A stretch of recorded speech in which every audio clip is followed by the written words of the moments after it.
Now, this is a major move after years of banks debanking pro-life groups, Christians, charities, gun manufacturers, energy companies, simply for not bowing to the woke agenda. Joining us now to break it all down is Bob Rubin, one of America's leading conservative financial advisors. Bob, as always, good to see you. So for years, conservatives were told that debanking was a myth. It was a conspiracy. But now, the White House is preparing for an executive order to stop it. Is this finally the beginning of something long overdue? Hey, Stella, it's great to see you also. And I sure hope so, because this isn't really just cancel culture, it's economic warfare.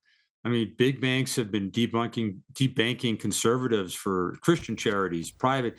I even know a firm down in South Florida, Geo Group, that was debanked by B of A and Wells and a few other companies because they don't align with their woke ideology. I mean, President Trump, right, knows this firsthand. He was debanked himself.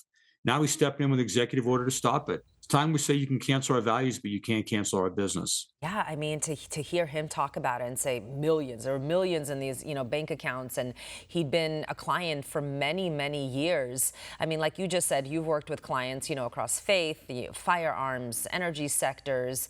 They've all faced financial, bias from these institutions. How deep does this discrimination go? Well, you don't really know because they hide it pretty well. But these banks who've refused to work with conservative or Christian organizations like you spoke about, they're the same ones that are pouring millions or even billions into woke DEI or ESG initiatives. I mean, they don't use the terms DEI or ESG anymore, but they're still doing it. And they claim all this to avoid what they call reputational risk, which is in the banking business a thing they don't want to have. But somehow, I guess being associated with the drag queen story hour or climate, change radicals, that's not reputational risk. Yeah.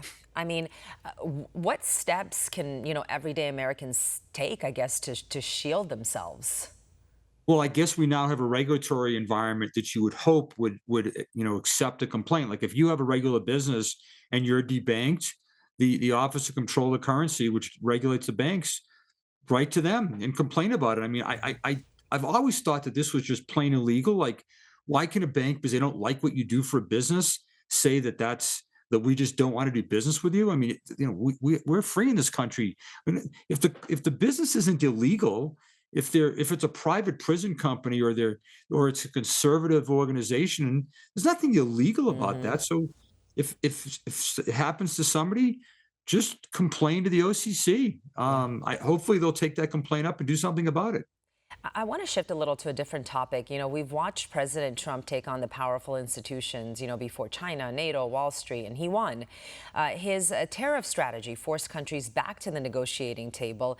Does this executive order feel like an extension of that same America First playbook? And could it be just as effective against the banks?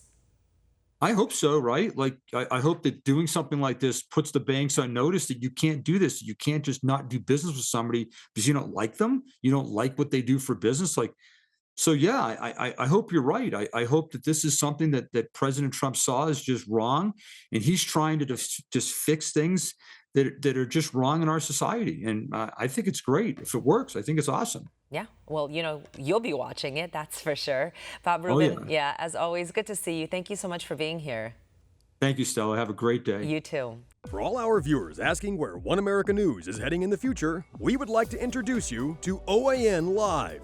OAN Live is the best way to stay up to date on all of the hard-hitting, straight-shooting, national and international headlines. And the best part is, OAN Live is only $4.99 per month. All the credible, honest, unbiased reporting One America News offers at a fraction of the cost of cable. Just go to OANN.com to easily sign up for OAN Live and stay informed.